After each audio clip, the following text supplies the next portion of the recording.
Et bonjour à tous, c'est Olivier, j'espère que vous allez bien. Et aujourd'hui, donc, on va essayer une autre salle sur TryHackMe qui s'appelle Git Happen. Petite salle qui va être plutôt rapide, où en fait, cela démontre l'attention qu'il faut porter lorsqu'on utilise Git pour publier un site web. Allez, c'est parti! Alors, la salle est lancée. Voilà, on a son adresse IP. On va la sauvegarder dans un fichier test. Alors, le nom de la salle. Voilà, son adresse IP. Et donc, première chose que l'on va faire, c'est de lancer un Nmap. Alors, avec les scripts par défaut, un côté un peu plus verbeux, et l'adresse IP. Et on va voir en fait ce que Nmap nous donne comme résultat. Alors ça y est, Nmap a fini.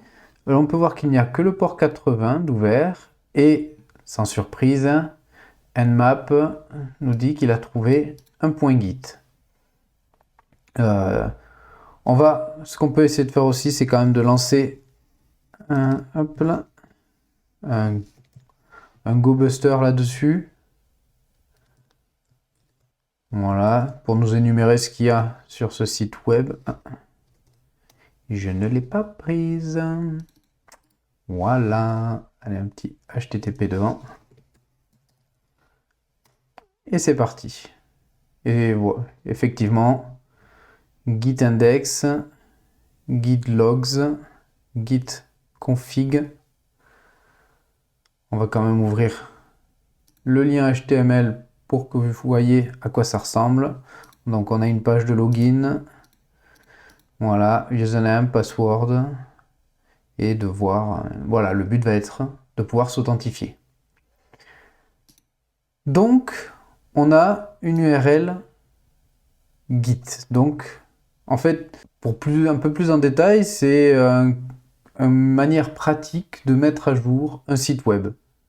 Où en fait, sur un repo Git, on fait nos modifications et après, quand on veut mettre à jour le site, un git pull, et hop, ça récupère tous les fichiers. Le problème, c'est que le point Git est aussi disponible à distance. Donc, si on ne le protège pas, on peut y accéder, ce qui est le cas ici. Donc, ce que l'on va faire, c'est qu'on va faire un dump de Git. Et pour cela, il existe un outil qui s'appelle Git Dumper. Donc, Git Dumper, si on regarde sur Google,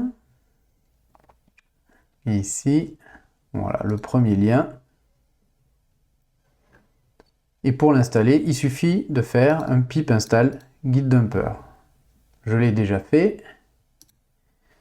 Et donc, on va taper Git Dumper. Et lui, donc, il nous demande des options. On ne va pas en utiliser. Une URL. Donc, on commence. L'URL, non, raté.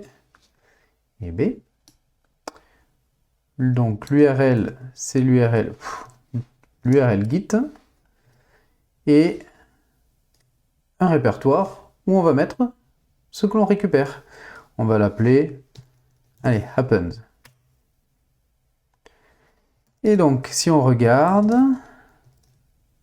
on a récupéré la branche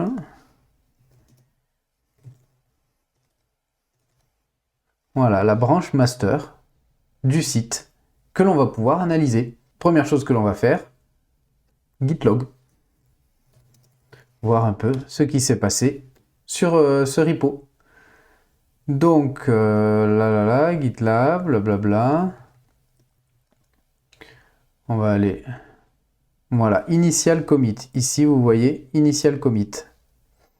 Donc, quand on monte, la personne écrit qu'il a fait la page de login et après, qu'il a obfusqué le code source. Donc, il semblerait que dans ce commit, il puisse y avoir des infos intéressantes. Donc, ce que l'on va faire, c'est qu'on va prendre ce commit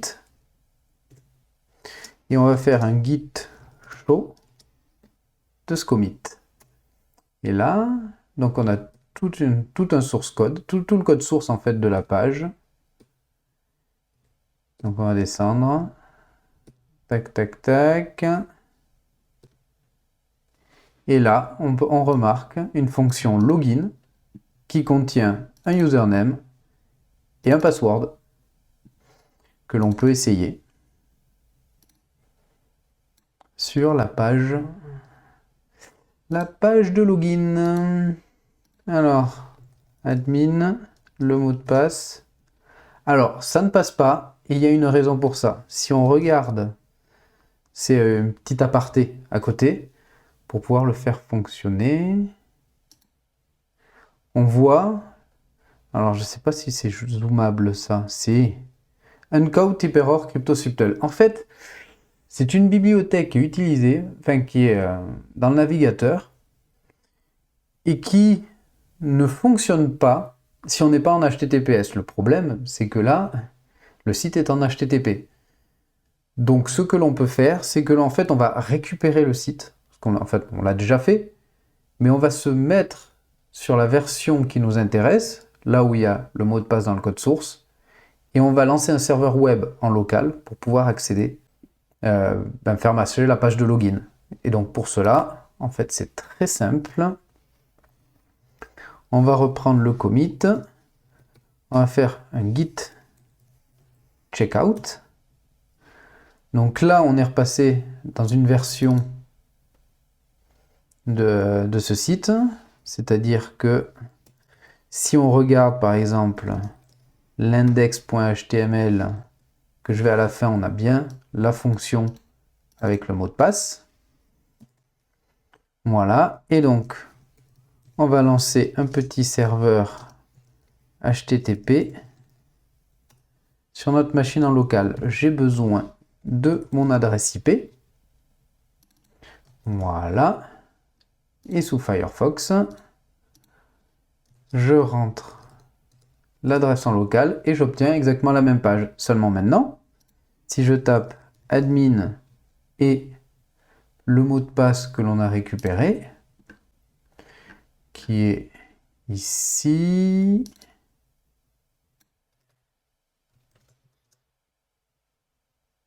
Zabazwa.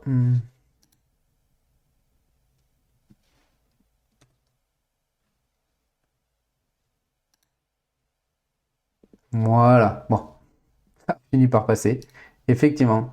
Et donc, on voit, ça y est, on a passé, on s'est authentifié.